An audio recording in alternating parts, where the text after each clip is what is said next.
Bonjour.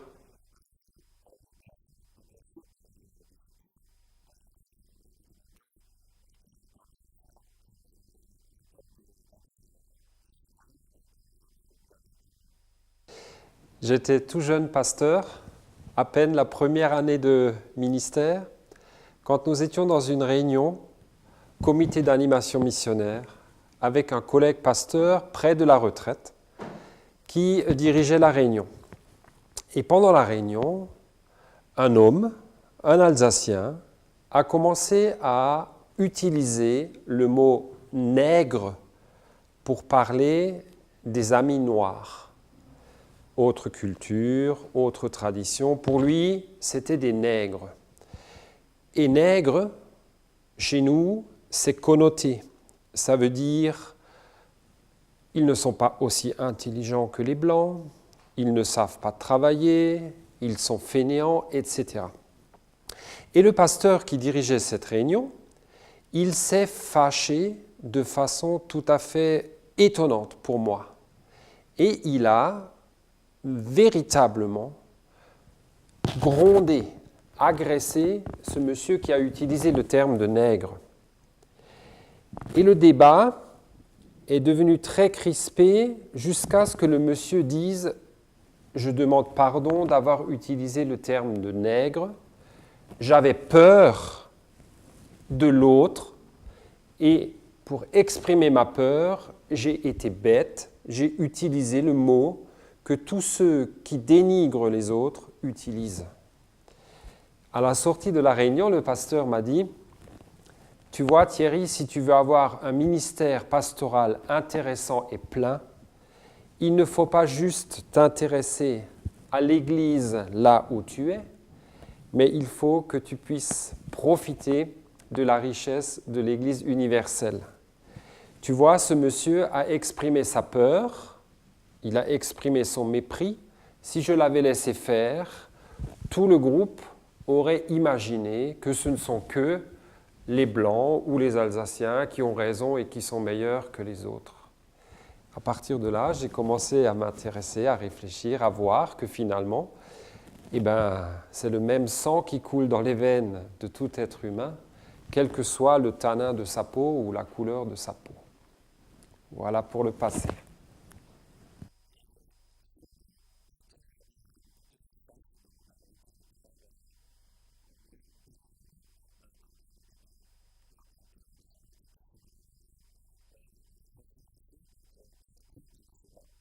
Je pense sincèrement que oui, parce que nous avons toujours dû nous confronter à l'autre façon de voir, à l'autre façon d'être, et trouver par là notre propre identité.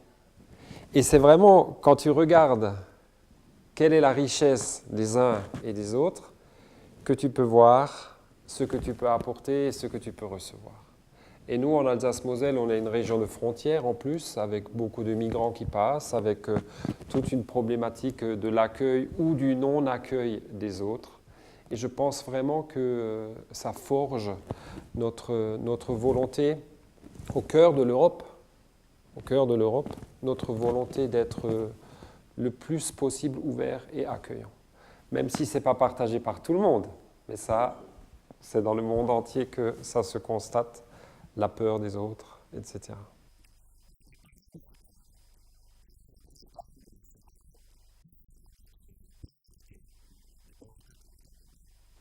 Alors, je n'ai pas de priorité personnelle, même si j'ai un certain nombre d'idées pour savoir vers où j'aimerais aller. Je préfère que ces priorités qui vont se dessiner viennent du Conseil, viennent de l'Assemblée, soient mûries par tout un cheminement communautaire. Et si ça rejoint les idées personnelles que je peux avoir modestement, ce sera tant mieux. Et si ça va dans un autre sens, ce sera très bien aussi.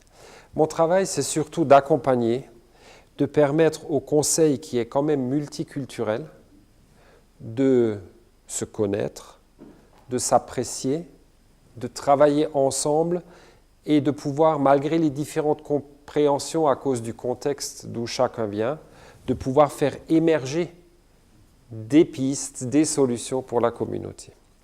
L'Assemblée générale qui se déroule en ce moment nous donne quand même déjà toute une thématique puisque nous faisons le bilan des 40 dernières années et de ce bilan sortent déjà des grands thèmes. Donc si vous voulez, on pourra en parler tout à l'heure, mais mon travail, ce n'est pas d'être un leader qui imposerait quoi que ce soit. Mon travail, c'est vraiment de permettre que les choses émergent de cette richesse multiculturelle et de ces différents regards qu'on a dans la communauté.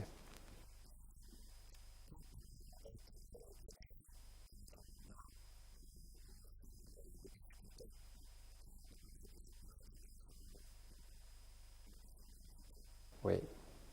D'abord les difficultés.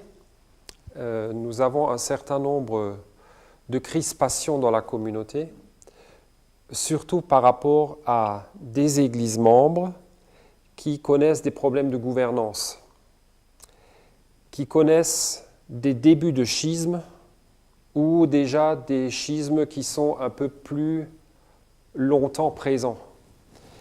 Et donc le premier défi, c'est comment accompagner les églises dans l'interpellation fraternelle, mais aussi dans une certaine fermeté pour que la communauté ne soit pas en danger.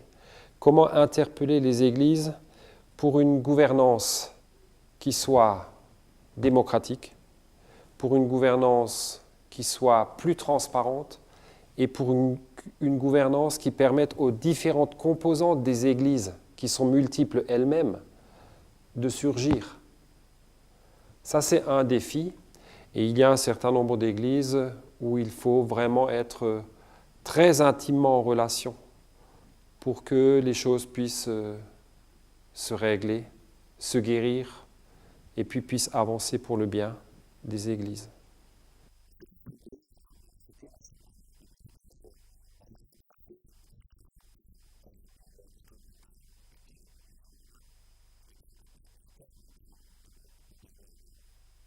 Oui. Alors, je pense que ce qui ressort fortement, mais qui est déjà en gestation depuis au moins 4 ans, c'est que les églises d'un même secteur de la CEVA, vous savez que nous sommes répartis en 5 régions, les églises d'une même région, elles ne se connaissent parfois même pas trop, ou ne travaillent en tout cas pas ensemble de façon très intense. De cette régionalisation, nous espérons beaucoup. Parce que le fait que les églises se rencontrent dans l'esprit CEVA, ça va déjà rendre la CEVA beaucoup plus visible et surtout, des thématiques vont surgir qui sont en rapport avec le contexte. Ça ne sert à rien d'imposer des thématiques à partir de Montpellier ou à partir de Torre Pellice pour l'ensemble de la CEVA si elles ne trouvent pas une raison de s'incarner localement.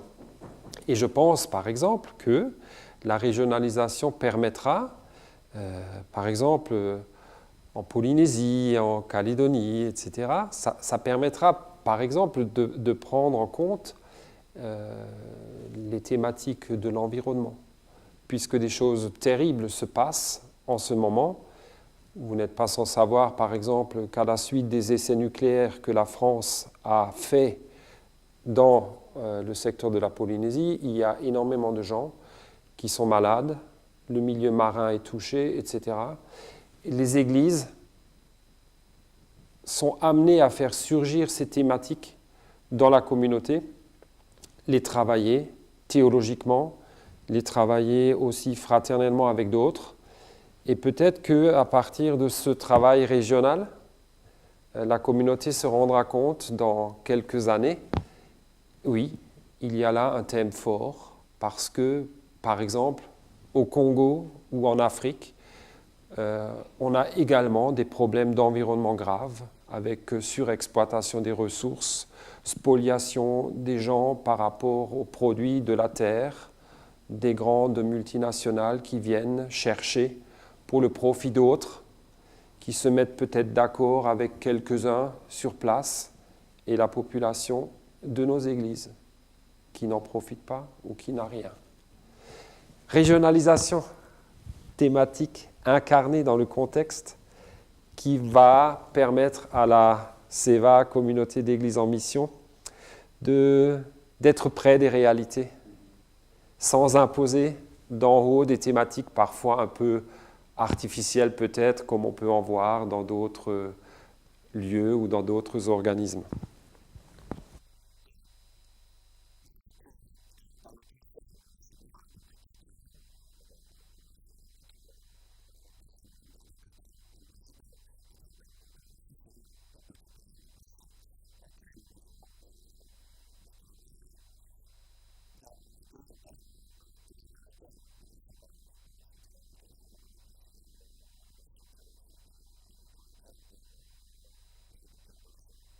Alors pour ce qui est du travail des jeunes, nous avons dans le conseil sortant, là, nous avons vraiment mis un accent sur le travail de la jeunesse, en proposant de réunir tous les animateurs responsables au niveau national dans leurs églises de la jeunesse au Ghana. Ils étaient au Ghana pendant une semaine et ce sont ces animateurs jeunesse qui ont proposé à la communauté et au conseil la nouvelle manière d'avoir une stratégie jeunesse au sein de la CEVA. Et le conseil qui vient de se terminer a fortement insisté pour que ce soit les préconisations de cette assemblée de responsables qui soient suivies par la communauté. Ce qu'il en ressort, c'est la volonté d'avoir une personne qui fait le lien. Donc nous allons sûrement embaucher, au moins à mi-temps, un responsable spécifique stratégie jeunesse. C'est un signe parce que nous sommes une communauté quand même relativement faible, même si nous sommes 37 églises, les moyens sont limités, mais la jeunesse, ça doit vraiment être une priorité. Pour que la jeunesse puisse se saisir de cette richesse de la rencontre interculturelle, de la lecture croisée de la Bible, de comment on souffre de ne pas trouver de travail en Afrique, de comment on souffre de ne pas trouver de travail même en Europe, de comment on souffre dans le monde actuel avec toute une série de thématiques qui mettent en fait les jeunes sur le bord de la route. Voilà pour une des thématiques soutenues fortement par l'Ancien Conseil. Pour ce qui est du chemin peut-être encore à parcourir, évidemment, on parle toujours, nous, d'animation théologique.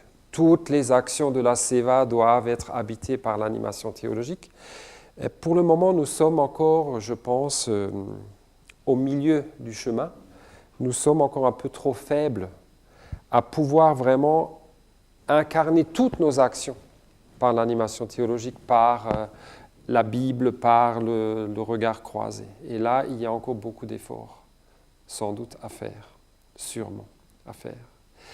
Peut-être ce qui est intéressant, c'est que l'Assemblée se rend compte que ce sont finalement les personnes qui sont importantes et que c'est dans les personnes qu'il faut investir, entre guillemets. Pas dans les institutions, pas tellement dans les organisations, mais rendre capables les personnes d'être les témoins de Jésus-Christ là où elles sont placées, fortifiées, formées, envoyées, avec le petit plus CEVA qui est de dire je suis formé pour laisser les autres cultures émerger, pour laisser se rencontrer les différentes composantes de la famille de Dieu.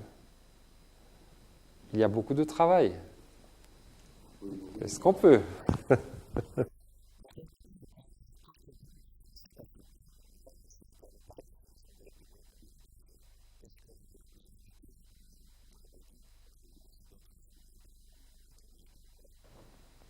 Oui, j'en ai vu 6 sur 7. Donc cette assemblée, d'abord, elle a pu bénéficier d'un magnifique accueil de notre église membre ici en Italie, cette église vaudoise unie avec les méthodistes, un magnifique accueil. Et ça nous a mis tout de suite dans une très très bonne ambiance de travail, d'accueil. Ensuite, le fait que nous soyons ici dans la Casa Valdese et que nous soyons finalement face à face, c'est quelque chose qu'on n'avait pour le moment pas encore vécu comme cadre. Et je pense que ça nous a influencé dans le sens que nous nous regardons, mais nous ne nous regardons pas d'un côté, par exemple, les Blancs du Nord et de l'autre côté, les composantes peut-être plus africaines ou polynésiennes, etc. Mais que pendant toute l'Assemblée, ça s'est mélangé. Et se regarder en étant mélangé, c'est un cadeau que vous nous offrez avec votre système de configuration de la salle, et merci beaucoup. Le petit problème, c'est que ça nous donne un petit torticolis, parce qu'à force de regarder vers nos modérateurs, nous sentons des petites raideurs. Mais autrement, donc, ça permet à l'Assemblée de bien parler, de bien se rencontrer, d'oser aborder des thèmes qui sont toujours récurrents dans la SEVA, mais qui ne sont pas toujours abordés de façon aussi libre, je crois, que ça a été le cas ici. Je pense par exemple à la question de l'argent. Comment faire pour que les églises membres contribuent plus à la vie communautaire, puisque vous n'êtes pas sans savoir que nous sommes financièrement un peu dans une situation de déséquilibre. Nous avons 4 églises ou 4 groupements d'églises qui financent presque 75% de la communauté, et nous avons une trentaine d'églises qui, à elles, 30, ne contribuent qu'à hauteur de 25%. Et si un membre qui paye beaucoup à la caisse commune venait à faire défaut, la communauté entière serait vraiment en danger, financièrement parlant. Pouvoir en parler, pouvoir s'exhorter, pouvoir dire il faut plus de transparence, il faut mettre plus de choses en commun, au niveau financier et dans d'autres domaines, c'est assez intéressant, voire très intéressant au niveau de cette assemblée.